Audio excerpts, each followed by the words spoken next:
নমস্কার। কবিগুরু রবীন্দ্রনাথ ঠাকুরের লেখা পুতুল ভাঙা।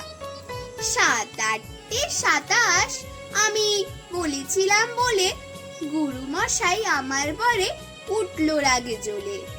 মা গো, তুমি ৫ পয়সায় এবার রথের দিনে সেই যে রঙিন পুতুলখানি আপনি দিলে কিনে।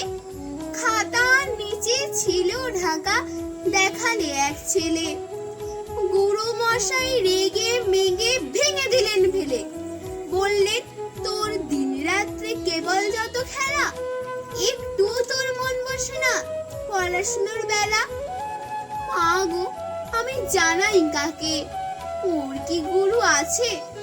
আমি যদি নালিশ করি এক্ষুনি তার কাছে।